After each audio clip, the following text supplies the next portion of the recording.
दोस्तों ये जो आईबीपीएस आरआरबी का केस चल रहा है, इसकी लगातार सुनवाई पे सुनवाई हो रही है। अभी 12 दिसंबर को इसकी एक हियरिंग हुई।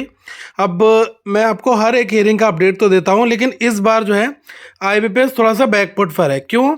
क्योंकि आईबीपीएस ने अभी कुछ दिन पहले 4 दिसंबर को अपना पहला जो काउंटर उन्होंने किया था, ठीक है, उसको उन्होंने वापस ले लिया है। अब ये आज वापस लेने के पीछे क्या है? क्योंकि कई बार क्या होता है कि जब लॉयर्स वगैरह अपने तथ्य जो है पेश करते हैं, तो लगता होगा इनको कि यार हमारा ये कड़ी बहुत कमज़ोर है, इसको हमें वापस लेकर फिर हम नया काउंटर फाइल करेंगे। तो अभी यही हुआ है कि पहला जो काउंटर इन्होंने वापस लिया, उसमें था क्या?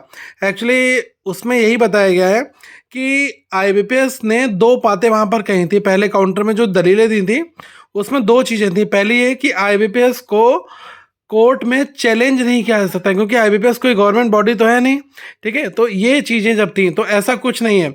मतलब अगर कभी किसी के फंडामेंटल राइट्स का अगर वायलेशन वहाँ पर हो रहा है, तो उस पार्टी को हाई कोर्ट में बुलाया जा सकता है। दूसरा उन्होंने कहा था जो ज्यूरिडिक्शन होता है ना, आईबीपीएस मुंबई में है, तो अगर ऐसा कुछ है तो आपको केस करने के लिए मुंबई ही जाना पड़ेगा। मतलब जो उनका ज्यूरिडिक्शन है वो मुंबई है आईबीपीएस का। तो ये भी गलत चीज़ है, क्योंकि आपको पता होगा कि जब एग्जामिनेशन हो रहे हैं तो पूरे भारत के कोने कोने में जाकर एग्जामिनेशन को कौन कंडक्ट करवा रहा है? आईबीपीएस करवा रहा है। तो अगर किसी पार्टिकुलर स्टेट के अंदर जो एस्पिरेंट हैं, अगर उसके फंडामेंटल राइट्स का वायलेशन हो रहा है, तो वो उस पार्टिकुलर स्टेट की जो हाई कोर्ट है वहाँ पर वो जा सकता है। तो ये दोनों चीज़ें जब निकल कर आ रही हैं, तो उन्होंने अपने दोनों वो वापस ले लिए, ठीक है।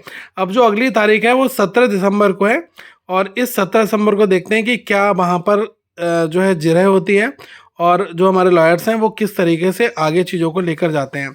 वैसे उम्मीद यही की जा रही है कि मतलब कुछ बेहतर हो, और मेरा तो यही कहना है कि जल्द से जल्द स्टे लगे, और जो लोग एग्ज़ामिनेशन नहीं दे पाए उनको दोबारा से इस प्रोसेस से गुजरना पड़े, और उनका भी एग्ज़ामिनेशन हो। देखो, जिसने मेहनत की है, प्री दिया है, तो आगे मुझे लग रहा है कि उसको टेंशन लेने की ज़रूरत नहीं है, उसकी जॉब सेफ़ है। जिन लोगों को मौका नहीं मिल पाया ना, उनको भी तो इस कंपटीशन में आना पड़ेगा ना, तो इसके लिए पूरी फाइट है। तो जो एक्टिव स्टूडेंट है, जो प्रिपरेशन कर रहा है, उसका कोई जॉब छीन नहीं रहा है, उसको कोई बाहर नहीं कर रहा है, बट सही के लिए यहाँ पर लड़ाई चल रही है। जो स्टूडेंट लगातार परेशान हो रहे थे, उनके लिए लड़ाई चल रही है। आपसे कहूँगा कि आईबीपीएस रिफॉर्म्स ग्रुप में आप जुड़ें, और वहाँ पर कुछ स्टूडेंट्स जो हैं वो लगातार बहुत अच्छा काम कर रहे हैं एडमिन के रूप में, और मुझे लग रहा है कि अभी रूल चैलेंज करने की भी बात चल रही है, तो उसके लिए भी वो लोग फंड थोड़ा कलेक्ट कर रहे हैं। तो मुझे लग रहा है कि अगर आप कुछ फंड दे सकते हैं, ठीक है, 200, 500, 400 जो भी, तो आप जरूर दीजिएगा। आईबीपीएस रिफॉर्म्स ग्रुप का लिंक मैं नीचे डाल दूंगा। 2000 के आसपास मेंबर्स हैं, और उनको आपकी नीड है। तो अगर आप उस तरीके के विक्टिम हैं और आप आना चाहते हैं, आप वैसे भी आप जॉब कर रहे हैं, सपोर्ट करना चाहते हैं, तो आप इन एस्पिरेंट्स को जरूर करिएगा, क्योंकि ये जो पूरी मुहिम है ये स्टूडेंट के द्वारा ही चलाई गई है।